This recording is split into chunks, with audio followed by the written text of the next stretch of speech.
Halo teman-teman, perkenalkan nama saya Anggun Anggraini.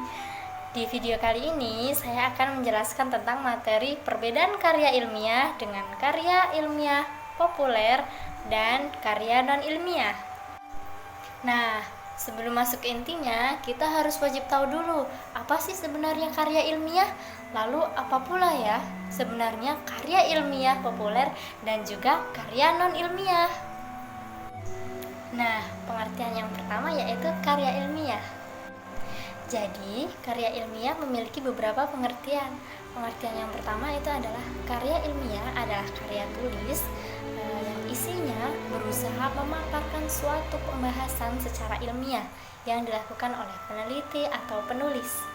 Nah, untuk karya ilmiah biasanya ditulis untuk mencari suatu jawaban dari sesuatu hal dan membuktikan kebenaran yang terdapat dalam objek tulisan. Lalu ada salah satu tokoh Indonesia yaitu Brotawijaya yang mengatakan bahwa karangan ilmiah adalah karangan pengetahuan yang menyajikan fakta dan ditulis dengan metodologi penulisan yang baik dan benar. Nah, karya ilmiah ini dibagi menjadi dua jenis. Yang pertama ada karya ilmiah pendidikan. Nah, karya ilmiah pendidikan ini terbagi dalam beberapa macam. Yang pertama ada yang namanya paper atau karya tulis.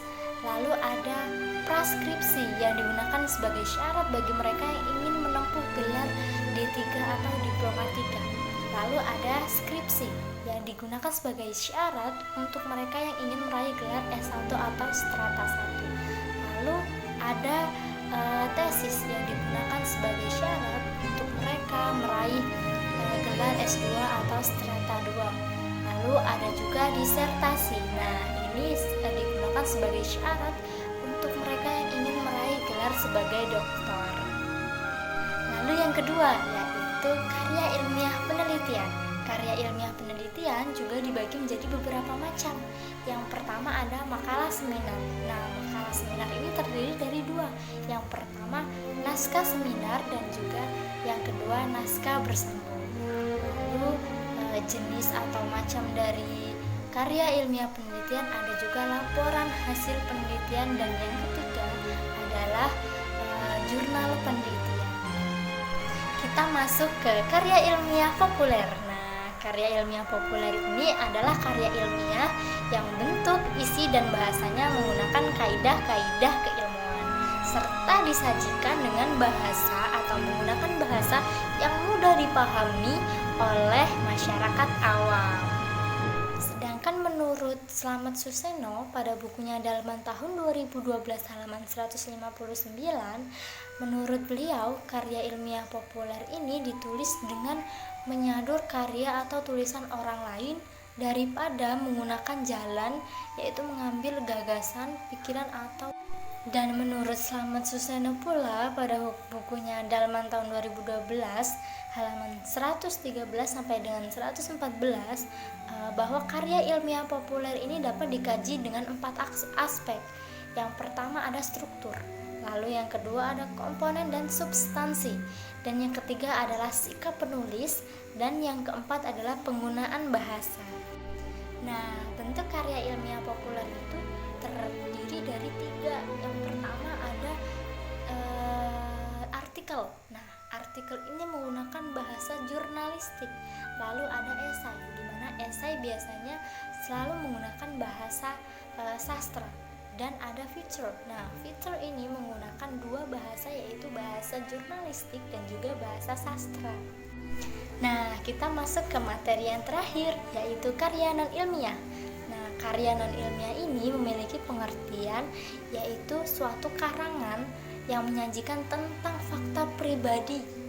Nah, tentang pemahaman dan pengalaman dalam kehidupan sehari-hari yang bersifat subjektif, tidak didukung fakta umum, dan juga biasanya disajikan dengan menggunakan bahasa populer atau Nah, karya non-ilmiah juga memiliki ciri-ciri. Ciri yang pertama ada emotif, lalu ada persuasif, lalu ada ciri deskriptif, dan juga ciri kritik tanpa dukungan bukti.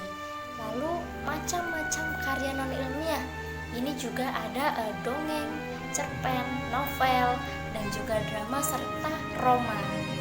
Dari materi yang tadi saya jelaskan, bisa kita ambil beberapa kesimpulan atau beberapa aspek kesimpulan.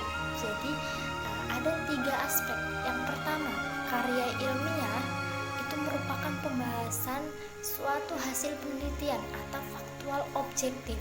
Artinya apa?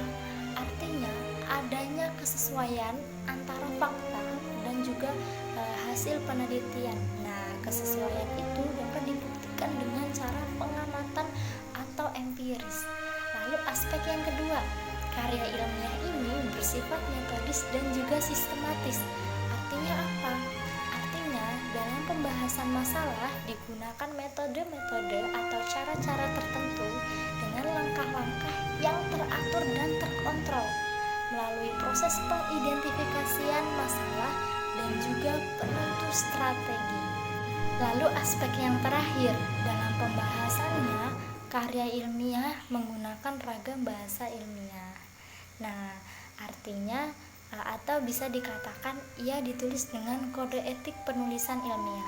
Perbedaan-perbedaan inilah yang dijadikan oleh para ahli bahasa dalam melakukan pengklarifikasian.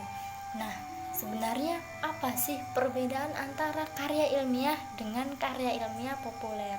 Nah, bisa kita ketahui karya ilmiah populer menggunakan bahasa yang lebih mudah kita pahami. Jadi di sini terdapat perbedaan antara karya ilmiah dengan karya ilmiah populer. Apa perbedaannya? Terdapat pada penggunaan bahasa. Karya ilmiah populer menggunakan bahasa yang lebih mudah untuk dipahami, lebih cair dan lebih enak dibaca dibandingkan dengan bahasa yang digunakan laporan penelitian dan juga artikel ilmiah. Jadi dapat kita simpulkan dengan beberapa aspek tersebut seperti itu. Jadi sekian video kali ini. Mohon maaf apabila terdapat kekurangan karena di sini saya juga masih belajar. Kita belajar bersama dengan memperdalam ilmu tentang karya ilmiah. Nah, ini tentang pelajaran bahasa Indonesia. Apalagi kita sebagai orang Indonesia, anak Indonesia, wajib mengetahui seperti apa bahasa Indonesia itu. Sekian video dari saya ucapkan terima kasih.